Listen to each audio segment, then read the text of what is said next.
আজকে অনেক দিন পর রিক্সার রাজ্য পুরান ঢাকায় টিপ হয়ে গেল। আসসালামু আলাইকুম guys, welcome to my new blog. আশা করি সকলে ভালো আছেন। আর আজকে দেখতে পাচ্ছেন যে ঢাকা টাঙ্গাইল মহাসড়কে আমি গাড়ি চালাইতেছি। আজকে আমি মূলত যাইতেছি ঢাকা জসকোটে।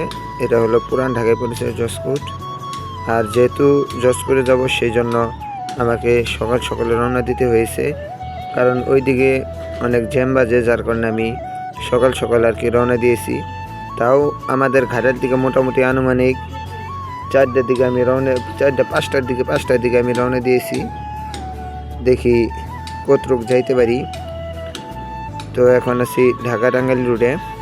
আর শুধু ট্রাক দেখা যাইতেছে, এমনি অন্য কোনো গাড়ি দেখা যাইতেছে না।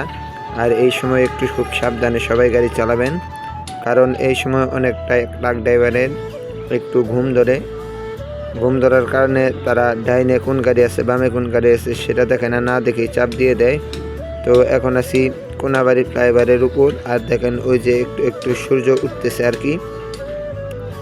আর কি রকম জ্যাম বাজে আপনারা তো অবশ্যই জানেনই। পুরান ঢাকার অবস্থা খুব খারাপ। আর এখন আছি আমি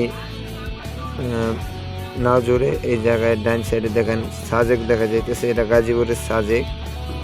তো দেখা যাক ট্রেনে যাওয়া যায় কিনা। আর আপনারা যারা কাপল আছেন, যাদের চিটাগাং সাজেক যাওয়ার বাজেট নাই, তারা এই সাজেক এসে ঘুরে যাবেন। তো ভালো আছে, ঘুরে যাবেন।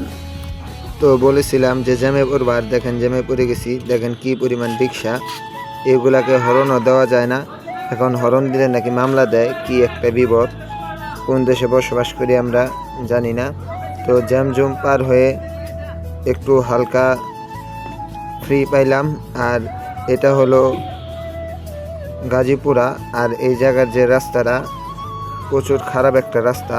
আর দেখেন মাঝখানে লেনটা পুরাটাই আসার করে দিয়েছে, আর বামের লেনটা একবারে পুরা জ্যাম বেজে গেছে। মাঝখানে যাওয়ার কোনো লেন আসিল না। আর এখন আছে এয়ারপোর্ট। তো এয়ারপোর্ট পার হয়ে তারপর অনেক জ্যাম ঠেলে তারপর পুরান ঢাকা আসলাম। আর দেখেন এক পাগলে গাড়ির ভিতরে কাছের সাথে পাও ঠিকই শুয়ে আছে। আর এরা পার্কিং, এই জায়গায় পার্কিংয়ে রাখলাম, কারণ কোথাও পার্কিং করতে দেয় না। এই জায়গাটা খুব খারাপ, এই জায়গায় 200 টাকা পার্কিং চার্জ নেবে। আর দেখেন এটা হলো জসকোট। একটু ঘুরতে এসেছিলাম আর কি, সাথে একটু ওয়াশরুমও যাইতে চেয়েছিলাম, কিন্তু আগে যে জায়গায় ওয়াশরুম ছিল সেটা ভেঙে ফেলছে। তো কাজটা শেষ আবার রওনা দিলাম। দেখেন রওনা দেওয়ার সাথে সাথে আবার জ্যামে পড়ে গেছি।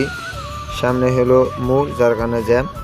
তো দেখেন এখন মোটামুটি গুলিস্তানের কাছাকাছি আছে, জ্যাম ছাড়তেছেই না, কি একটা বিপদ। তো অনেক কষ্ট মষ্ট করে এই জ্যামটা পার হয়ে তারপর এলিভেটেড এক্সপ্রেস ওয়েতে চললাম। গাইস, আপনারা বিশ্বাস করবেন না কি পরিমাণ রিক্সা ভ্যান পুরান ঢাকায় গাড়ি চালানো খুব কষ্ট। নতুন ড্রাইভারদের জন্য অনেক কষ্ট হয়ে যাবে। তো দেখা হবে নতুন ভিডিওতে। আল্লাহ হাফিজ।